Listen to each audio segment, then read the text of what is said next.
Good day and welcome back to Elementary 72 Gaming. We're back again with another build series, and as you can see I have the Punisher. Now the Punisher will become more relevant as we go down the line and we get the bigger and bigger lists of ships.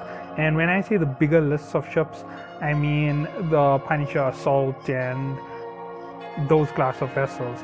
So right now as it stands, this ship is not going to really give you much of a advantage.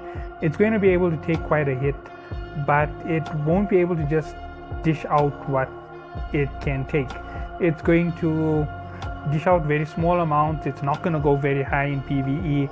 It's going to bottom out on the lower end of where you want it to be. It's not the best of the best, and that's just as simple as it goes. As you can see, it has a very similar power grid to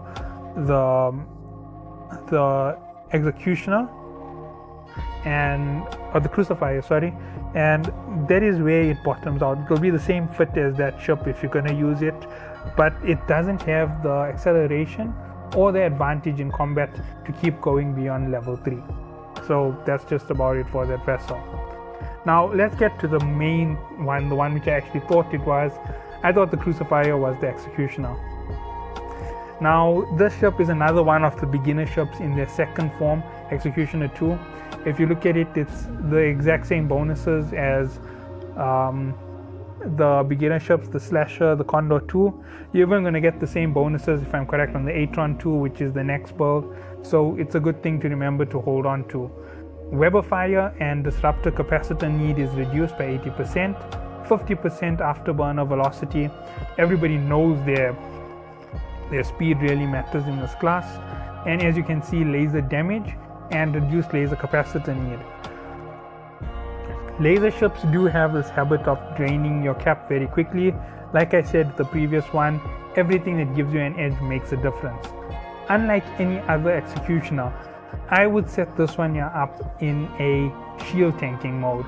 It is better on the armor tank. Yes, it can take on frigates better that way, but when you're taking on the higher level quarries like T4, T5, it's better to have that massive bonus in regeneration of your shield so that you can sustain a larger hit. Now this ship will be upwards of the 2000 mark in terms of defense. That means you can have it slowed all the way down to about 500 to 600 meters per second before it will take a full shot hit to destroy it. Now as you can see, it has a reduced amount of power output, so we're going to require engineering to help us through it, and let's jump straight into that. It's 2 across all of its fields, so let's get into the weapons. Now I do remember from the Crucifier that we went with the pulsers. We're going to stick with the pulsers for this one as well. Power is a very big issue with these ships. You're going to see me change up these weapons only for one type of ship in this class, and that is going to be the faction laser users. And you'll understand why when I design them out, and you'll see exactly why. So there we go at 13 megawatts. So 26 megawatts gone. It's really very close. As you know, it's 44, so you add it on, it's about 60 total that you actually had. Right, so 2 lasers. That's going to output quite a bit of firepower. You're reaching very close to it. Let me just give you a figure towards what you're looking at. These are all going to increase to around 80 when you put enough bonuses into laser damage, and you have to research all the bigger lasers to make them more efficient. That will take you up to about 45 a piece if you've gone all the way to large, because everything stacks up and adds to the lasers from the large into these. It's a whole long story to explain. But when you put on the acceleration rigs for fire, they do improve these, and they do have some impact to the lasers regardless of level. They change small things. I think activation time runs through each of them, and it just makes a small percentage bonus going level to level. I'm not sure if it works on the small. I know it works on the large. For some reason, I did try that out on the official, and one of my weapons, I think it was the railgun, I accidentally researched the small completely, and it reduced my firing time. So I don't know if it also carries over to lasers. And it didn't decrease it by a lot. It was like 2-3 seconds. So not really the biggest improvement.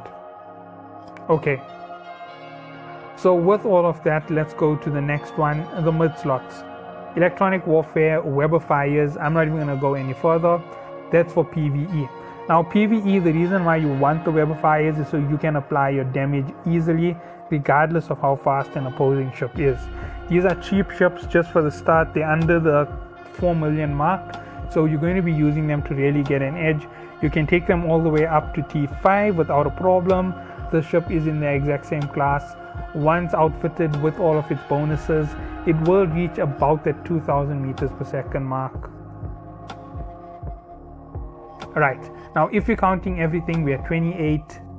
We're about to just pass the ship limit in a little bit, and you'll see exactly what I mean.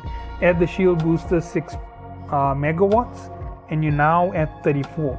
With 34, the next thing which we're going to put on is a afterburner, and immediately we go to 15.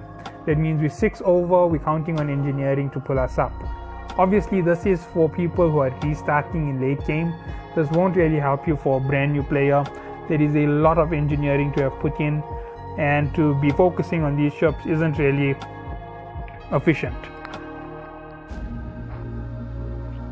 Alright, there you go, 16 megawatts. Now everything is in on that side. What are you going to do for combat rigs? Increase damage. Now obviously you are already at that 60 mark. Increase damage by 10% is going to give you 66. Plus what's coming from your laser upgrades. You're pushing your laser up to somewhere closer to 100 per hit. So it's going to ticker at around 100. It's actually very important with the lasers. Your capacitor need is reduced on the ship, so you don't really have to worry so much. You don't really have to worry in this class too much, but lasers are very dangerous because you can't risk too far on the prolong. I think you can stay in combat for up to 70 hits in a row.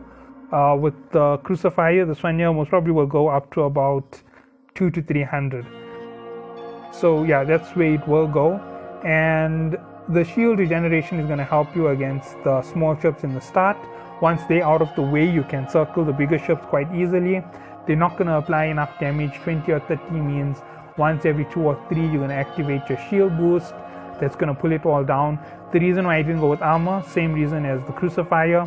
One hit will go right through your armor and into your hull if you take it all the way down to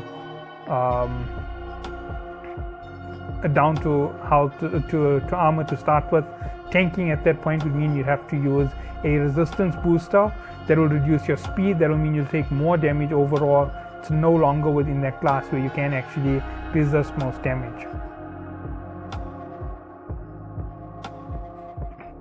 Okay, so that's about it for this build. I hope to catch you all in the next one. So have a good day.